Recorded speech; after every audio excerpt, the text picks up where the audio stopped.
Olá, eu sou Sheila Sodré e você está assistindo ao programa Café com Direito. Teve um tema aí sondando a nossa mídia e a mídia local, a mídia nacional. Um tema que a gente achava que estava distante e era algo para outros países, o terrorismo. Sentimos a necessidade de conhecer um pouco mais sobre essa prática, delituosa que é o terrorismo. E encontrei um especialista para falar sobre esse assunto, um advogado, o doutor José de Moura Júnior, que é membro também da Comissão de Prerrogativas da OAB. Querido, seja muito bem-vindo ao programa Café com Direito. Obrigado, Sheila. Para mim é um motivo de alegria estar aqui compartilhando desse programa, um programa fino, requintado, um programa tradicional e um programa que vem trazendo temas atuais, expondo a realidade para o público que assiste e acompanha você com rotina. Olha aí, eu estou te colocando nesse tema porque quem me indicou você, indicou com muitas referências, isso é bom. Olha bem, podemos dizer que isso é um tema para nós brasileiros nos preocuparmos, o terrorismo? Sim, é sim. Nós estamos vivendo, isso é uma novidade dentro do nosso cenário. Nós que já vivemos num clima de violência tão intenso, com o tráfico de drogas, com crimes de homicídios, crimes contra o patrimônio e outros tantos crimes, e crimes de colarinho branco, como se fala. O terrorismo é um tema que vem hoje assolando, que vai trazer uma certa urgência por parte das autoridades constituídas, porque realmente está se instalando em nossa nação, está se instalando em nosso Estado. Uma das coisas que chamou mais a atenção, essa questão do terrorismo agora, é exatamente por conta das Olimpíadas que estão acontecendo no Rio, que também vai se espalhar em algumas capitais, no caso de futebol, e algumas modalidades. Nossa legislação, e especificamente, nós estamos preparados para dar essa proteção que se espera o estrangeiro, que muitas vezes, tipo os franceses, que já estão sendo vítimas desse terrorismo, mas eles estando aqui no Brasil, nós temos como protegê-los? Sheila, a Carta da República, desde 88, ela já punia, na verdade, ela já repudiava o terrorismo, certo? Mas aí o Brasil, como ele não era alvo desses grupos, dessas células que têm por objetivo aplicar o terror, o Brasil ele não tinha regulamentado. Com as Olimpíadas, veio a Lei 13.260, de 2016, agora uma lei do mês de março de 2016, que trouxe o regulamento, veio a definir o que seria terrorismo, veio a tipificar as condutas terroristas e veio também a punir, a aplicar penas para atividades terroristas. Como eu mesmo falei, a gente tem uma cultura do brasileiro ser passivo e pacífico, Essa modalidade, como você me falou muito bem, que essa legislação, ela vai identificar, ela vai qualificar e conceituar. Vamos então começando a conceituar o terrorismo e, claro, dentro da nossa realidade. Olha, o terrorismo geralmente é praticado, certo, por indivíduo de forma individual, certo, e por grupos, de modo a desestabilizar a ordem social, e aí são por alguns motivos, e aí seja xenofobia, seja por razões de raça, por razões de religião, ou simplesmente para aplicar o terror e desestabilizar o Estado, de um modo geral. As características das pessoas que geralmente fazem parte das células terroristas, e aí são, infelizmente, às vezes, pessoas ligadas à religião, e aí sem nenhum tipo de chaga ao islamismo, por exemplo, mas pessoas que desvirtuam a religião islâmica e passam a praticar de forma radical essas ações terroristas. São pessoas que são tímidas, que não fazem parte do convívio social, que não fazem parte de grupos sociais, exceto esse grupo limitado que aí se fecha para rezar, para praticar esse tipo de práticas, esse tipo de conduta que vem aterrorizar a nossa sociedade. Recentemente, até tivemos alguns casos, um caso específico, já de uma ação ou uma reação da própria polícia e com alguns indivíduos que estariam envolvidos com atos preparatórios para uma suposta ação terrorista. A forma como apareceu na imprensa, a forma como foi, houve até uma detenção ou prisão, né? Não recordo se houve detenção exclusivamente, estão presos ainda. Essa forma, esse tratamento, é condizente com a legislação brasileira? Sim, essa lei que eu acabei de dizer é uma lei recente, ela permitiu que a polícia agisse daquela forma. São crimes, e a lei traz isso, a lei define isso, são crimes de competência federal, então é a Justiça Federal e a Polícia Federal quem, em regra, vai atuar nessas situações. A legislação permitiu, sim, que a polícia praticasse aquelas prisões ou efetuasse aquelas prisões. Hoje, os acusados, inclusive um paraibano, infelizmente, Exato. um paraibano, eles estão recolhidos ou detidos numa carceragem de um presídio federal e aí deve estar havendo uma apuração, logicamente, eu não sei lhe precisar, mas com certeza está havendo uma apuração e eles estão, sim, recolhidos. E aí, no primeiro momento, houve um certo arrepio dos operadores do direito. Ora, como é que puniram? Qual foi o crime que eles cometeram? Isso. Houve toda essa polêmica. Se eles não chegaram nem à parte de execução do crime, e a legislação ela não permite que atos preparatórios, isso antes dessa lei. Essa lei ela veio inovar tudo isso. A legislação não permite que atos preparatórios sejam punidos.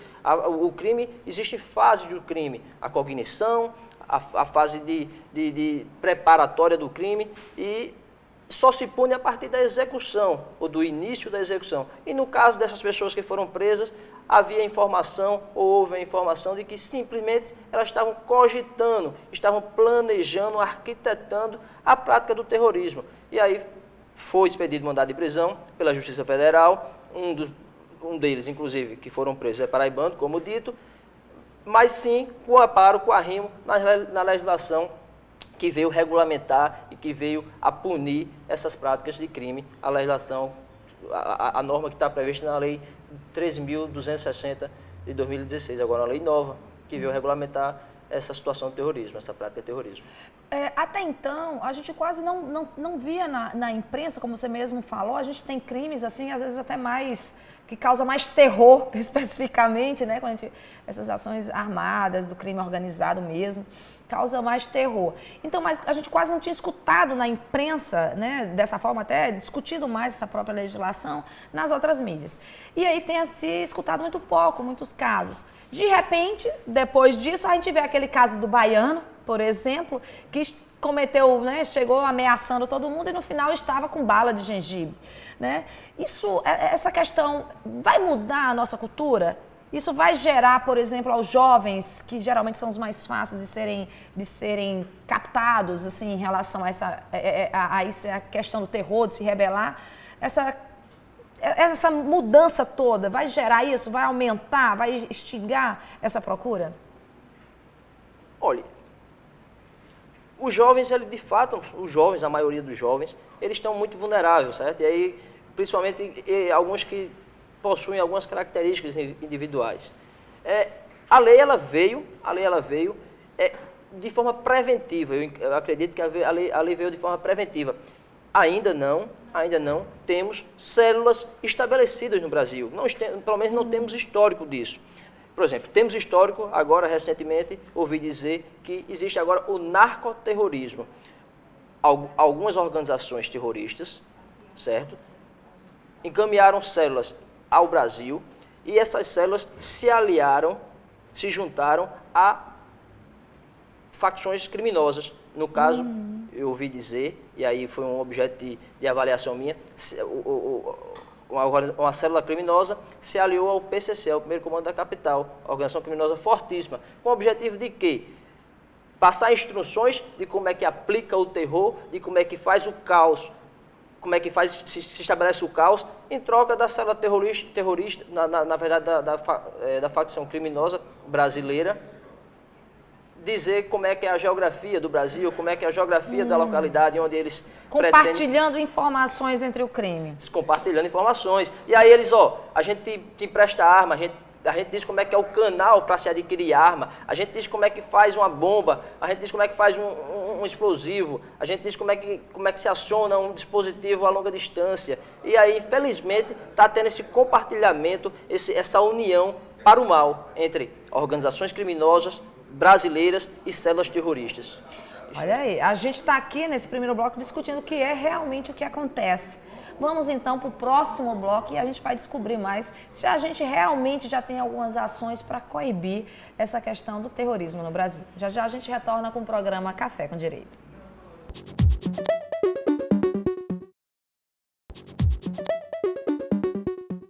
Retornamos com o programa Café com Direito, hoje aqui gravando na SCA Mobiliário Contemporâneo, e o tema é terrorismo, e nós estamos falando com o advogado especialista José de Moura Júnior. A gente no primeiro bloco falamos um pouco sobre a legislação, um pouco sobre a nossa preparação. Mas como identificar? Como é que se caracteriza, tipo, o lobo solitário, a pessoa propensa ao terrorismo? É muito precoce ainda fazer essa definição entre a gente aqui, entre o brasileiro. A polícia, as autoridades, os serviços de inteligência, eles estão pontuando ainda, eu acredito, as pessoas que adivinham, que vieram de outros estados, na verdade, de outros países, certo? Países em que a gente encontra uma certa ser propenso a essas pessoas que praticam esses atos de terrorismo. No Brasil ainda é muito precoce definir as pessoas, certo? Mas geralmente são pessoas que tendem a praticar uma religião específica, no caso, e sem nenhum preconceito, o islamismo. São pessoas que não têm um convívio social muito amplo, são pessoas limitadas, e achar e identificar essas pessoas realmente não é um trabalho fácil, é um trabalho muito difícil, muito complicado, que demanda um serviço de inteligência, um serviço de investigação mais apurado, um serviço de investigação nas redes sociais, que é onde a gente pode identificar uma facilidade muito maior deles se comunicarem, ou deles compartilharem informações. E eu acho que é um desafio muito grande para as autoridades realmente identificar e pontuar. Mas acredito que com estudo, apurando o conhecimento, isso vai se tornar mais fácil, e a gente não vai permitir, não devemos permitir, as autoridades, logicamente, não devem permitir que essas pessoas que são propensas a praticar essas barbáries se dissipam entre nós que fazemos parte da sociedade, entre nós que fazemos parte do povo brasileiro.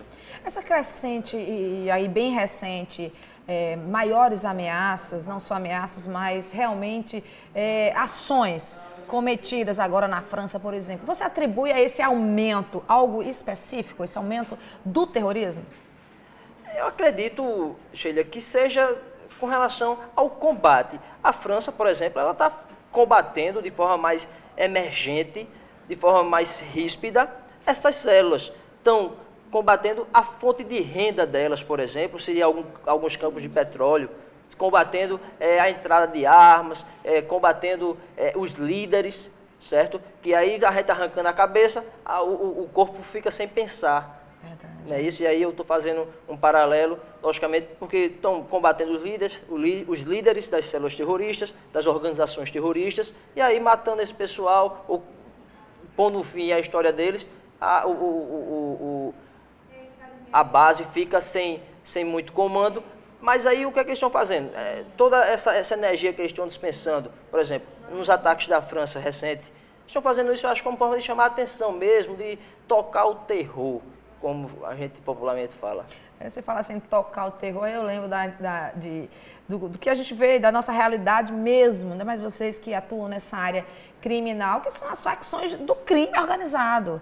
Que aí a gente vê como diferenciar, por exemplo, na qualificação, né, no próprio conceito da norma do crime, do terrorismo, né, o que vai diferenciar exatamente o terrorismo dessas ações que a gente vê no Rio de Janeiro, por exemplo, quando há essas brigas de facções, onde há, por exemplo, quando invadem, ou eles fazem aquelas loucuras no presídio, que cometem quase um genocídio ali dentro, né? Como diferenciar isso? Seria exclusivamente o que os move?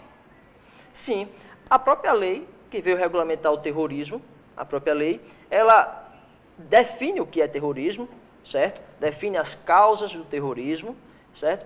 E modifica, ou acrescenta, na verdade, ela acrescenta lá um artigo na lei de organização criminosa. Então, existe a lei de organização criminosa, certo? Veio lá na lei 12.830, 12.850, salvo engano, essa lei foi alterada pela lei do crime de terrorismo. Então, existe o conceito hoje de organização criminosa e também o conceito de organização terrorista.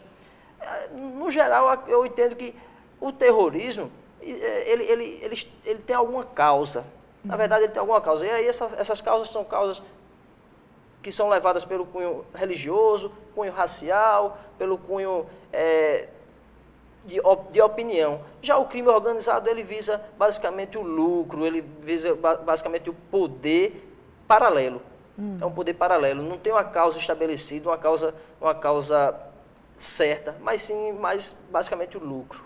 E a pena? Né? E a pena que é aplicada nesses casos, elas estão compatíveis? É isso esperado mesmo, que a sociedade acredita que vai dar um retorno pedagógico, por exemplo? Sim, olha, estabelecer o limite de pena que o Brasil permite, 30 anos.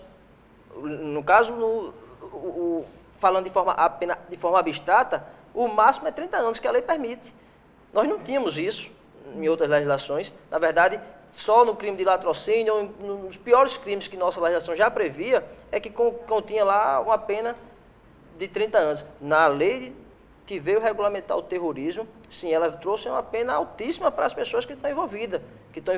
Logicamente, vão passar por um processo judicial, vai ser respeitado todos os princípios constitucionais, mas se for condenado, se for apurado e observado que realmente tem participação em organizações terroristas, a pena veio realmente para punir. Desmotivar.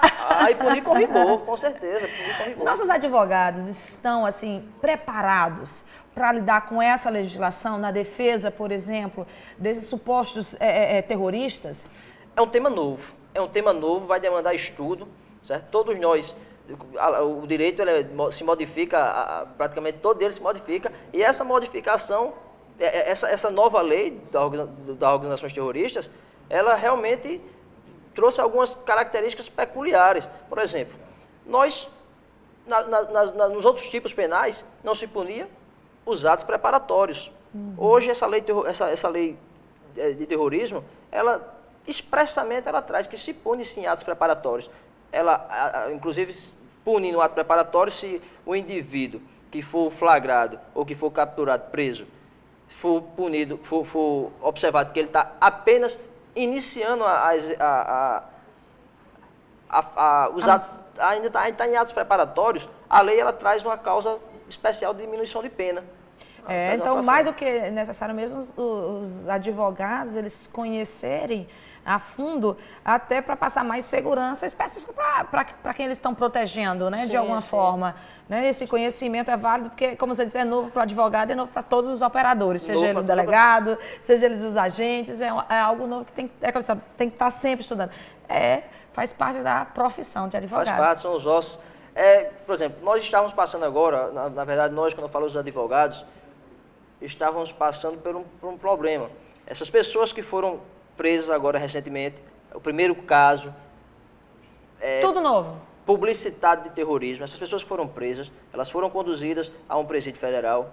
E nesse presídio federal estava havendo uma limitação do advogado em ter acesso a essas pessoas. Lógico, todo mundo tem direito. No sistema legal brasileiro, todo mundo tem direito a uma defesa.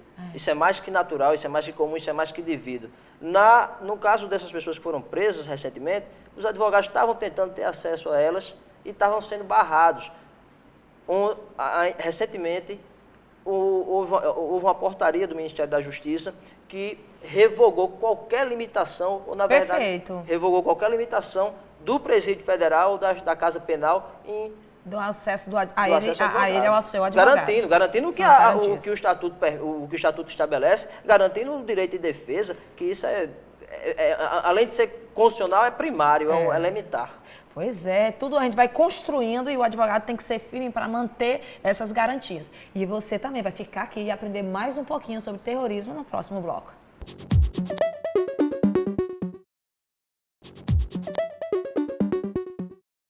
Estamos de volta com o programa Café com Direito. Você conhece a nossa lei sobre o terrorismo? Vamos aproveitar essa oportunidade aqui para a gente conhecer mais, não só a questão técnica, mas algo que nos preocupa de alguma forma, que é o que tem acontecido com a captação de jovens, né, para defender essas causas e muitas vezes causas que não são nossas, né? Estamos aí o Estado Islâmico, não é isso?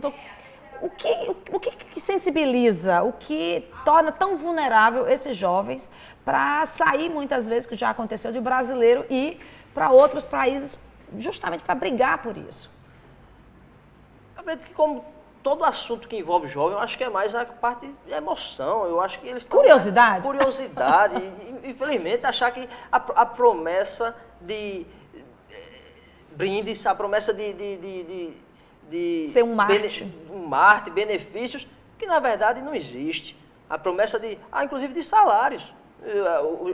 Os soldados das organizações terroristas, eles são recompensados. E aí, além de tudo isso, essas benesses que são prometidas a a questão da emoção, que a juventude é elevada, que os jovens são tomados por tudo isso. Eu acredito que seja mais isso aí, a questão também religiosa. A questão religiosa eu acho que é o fator mais relevante para que conduzam esses jovens a se aliar a essas células. Os americanos que estiverem aqui, ou que com certeza leram alguma coisa sobre o nosso país para estar aqui nas Olimpíadas, eles se sentem confortáveis com a nossa legislação, com a nossa proteção em relação ao terrorismo? Eu acredito que sim. Eu penso que sim, entendo que sim. Nós temos uma lei agora, até então, até antes dessas Olimpíadas, na Copa do Mundo ainda, lá em 2014, nós não tínhamos nada que regulamentasse o terrorismo. E eles eram públicos aqui de nossa Copa do Mundo. Certo? Agora nós temos sim uma legislação, nós temos as autoridades com o olhar voltado para essa situação caótica, para essa situação que, aliás, na verdade, que pode trazer caos, certo, para a sociedade. Nós temos agora policiais equipados e treinados para combater esse mal que pode afligir a todos nós. Nós temos, por exemplo, equipamentos modernos, nós temos agora um maior rigor na entrada dos aeroportos. Tudo isso foi decorrente dessa legislação? Isso vai ser permanente ou vai ser algo temporário em relação à Copa por causa desse fluxo maior de estrangeiros? Não vai ser temporário, não. Nós tivemos uma lei temporária, a Lei Geral da Copa, lá em 2014. Essa lei de terrorismo não, essa lei de terrorismo vai ser uma lei perene, vai ser uma lei estável. Ela vai ser uma lei que não tem data de certão de óbito, nessas exigências tendo agora no aeroporto, não é o caso? Não, a exigência eu acho que seria mais para essa situação atual de Olimpíadas, certo? Temos a entrada de muita gente de países... muitos estrangeiros, e aí essa situação de aeroportos é mais para essa situação atual das Olimpíadas. Agora a lei não, a lei vai permanecer. Agora você que está lidando e que está sempre nesse universo, né, do direito penal, você acredita realmente que o Brasil, nós temos alguma possibilidade pela nossa cultura de sermos alvos de terrorismo em relação a isso, ou a gente está jogando muito confete ou muita atenção dos nossos federais numa área que poderia estar, eu diria assim, com menos investimento, por exemplo? Justamente. O problema todinho são as pessoas, pronto, os esportistas da França estão aqui, os esportistas dos Estados Unidos estão aqui. Então, toda essa publicidade que está dando ao terrorismo, ao combate ao terrorismo, eu acho que atualmente tem decorrência da permanência desse pessoal aqui, dos estrangeiros aqui, certo? Uhum. Passado isso, eu acredito que vai haver uma paz, a gente vai até que esquecer. Vai ter a lei lá para reprimir, para punir quem vier a praticar isso, mas a gente vai esquecer porque não é de nossa cultura. Isso é uma questão cultural. O terrorismo é uma questão cultural, o terrorismo é uma questão de religião. Nós temos paz. Nesse sentido, aqui no Brasil, nós temos paz, não podemos reclamar disso, certo? Podemos ter vários problemas. Por exemplo, em alguns países, a corrupção é um crime tão horrendo como o terrorismo está aparecendo. aqui para a gente é comum. É lugar comum, verdade. A gente já nem fica indignado. Verdade. A gente já olha e já, mais um. Pois é. Né? Essa é a triste relação. Agora, essa atenção, como você falou assim, e a mídia está explorando muito a questão da falta da segurança no Rio de Janeiro, né? Que é onde está acontecendo ali. Não era para ser dado um foco maior em relação ao Rio, ou até quando você falou, a competência é da Polícia Federal, mas foi deslocado, está sendo feito todo um trabalho relacionado a essa sede? Sim, tá. Hoje, o foco, o núcleo das atenções é lá, onde tem onde está sediado os comitês, onde estão hospedados os integrantes dos países que vão participar das Olimpíadas. Sim, está tudo, acho que está completo. Pronto, nós perdemos aqui 105 policiais direcionados para o estado do Rio de Janeiro, para compor a Força Nacional e se dedicar à segurança dos estrangeiros. Acredito que sim, acredito que nós estamos guarnecidos nesse sentido. Não há perigo eminente, não. A esse terror. Sim, a esse terror, infelizmente. A esse terror, porque os números, por exemplo, dos assaltos no Rio de Janeiro, aí fala, não, o terrorismo especificamente, que se usa a violência para provar uma fé, ou para provar uma ideologia, ou para uma submissão de uma raça à outra, né, muitas vezes. Então, isso não nos aflige. O que nos aflige é que, enquanto em Nice, na França, pega um carro e mata 8, 9, aqui, uma bala perdida no final de semana no Rio de Janeiro, onde bala morre e o terror é muito maior. Terrorismo a gente tem aqui, é verdade. Só não tem com essa definição que a legislação trouxe recentemente. Não poderíamos, então, focar e aí pegar um pouco, e você pode dizer muito bem, se alguns desses artigos da própria lei contra o terrorismo não poderia ser revertido, ou aplicado, ou modificado para a gente trabalhar exatamente com essas facções criminosas? Sheila, entendo que não. É uma lei especial, é uma lei dedicada, direcionada ao terrorismo. Com relação à organização criminosa, também existe uma lei recente, também que trata de organização criminosa. O nosso terror, vamos pensar assim. É verdade, mas tem uma lei, e tem uma lei que está tratando com rigor. Essa lei não com rigor excessivo, ou com tanto rigor quanto a lei de terrorismo, certo? Que inibe o terrorismo. Mas está tratando com rigor também. Trouxe essa lei que veio a regulamentar e veio a dizer o que é organização criminosa e veio a dizer como é que deve se observar ou se punir essa organização criminosa, ela também trouxe bastante rigor, também trouxe bastante detalhes para que a gente puna isso e observe isso de forma mais completa. Trate isso de forma mais completa, de forma mais... Trazer mais elementos dessa lei, já que é tão recente, para essa realidade, que essa realidade realmente é algo que tem que ter um olhar diferente. Porque do mesmo jeito, como você explicou muito bem o telespectador, essa questão dos atos preparatórios, um trabalho de investigação, imagina, achar um cara que em Cabedelo, meu Deus, na internet. Então, assim, isso não pode ser feito também, esse trabalho prévio, né, no universo ali das penitenciárias, no universo do mundo do crime organizado? Pode sim, mas só um detalhe. A Polícia Federal, ela trabalhou com a estratégia. Nesse caso aqui, dessa pessoa que foi presa aqui na Paraíba, acusada de participar de uma cela terrorista, essa pessoa, a Polícia Federal relatou que ela foi presa em Cabedelo por uma estratégia. Curioso, até então eu não sei o porquê. Na verdade, essa pessoa foi presa aqui em um bairro dentro da capital, no centro da cidade, próximo ao centro da cidade, no bairro. E a polícia, por estratégia, divulgou que capturou esse cidadão em Cabedelo. É uma curiosidade. Também achei, por estratégia, a Polícia Federal é cheia desses detalhes aí, que eu acho que torna a polícia um pouco mais interessante. Olha aí, né? A gente tem que ficar mais atento em relação até essas próprias informações que chegam a gente na mídia nacional. É verdade. Meu querido, eu só tenho que lhe agradecer essa participação, falar de um tema tão novo, né? Mas que a gente tem... O papel do programa Café com Direito é isso, é explorar essa coisa nova de uma forma mais técnica, porque muitas vezes na imprensa aberta, ou na imprensa, na grande imprensa, não tem espaço Verdade. né? E aí as ideias acabam passando deturpadas. E o seu trabalho, o seu papel aqui foi brilhante em esclarecer. E a gente só tem que agradecer a tua participação. Oh, muito obrigado. Para mim é motivo de honra estar aqui, certo? O seu programa, como eu lhe disse, eu sempre tive essa vontade de estar aqui participando e levando um pouco de conhecimento, logicamente, da minha forma limitada ao seu telespectador. Queria eu que todos os advogados se disponibilizassem a isso, porque a nossa população realmente precisa de informação técnica, Claro. mas de uma forma assim mais leve que ele pode compreender. Muito Claro. obrigada. Obrigado a você. E nós terminamos aqui o programa Café com Direito e aguardamos você na próxima semana com conhecimento jurídico para você e sempre com uma coisa nova.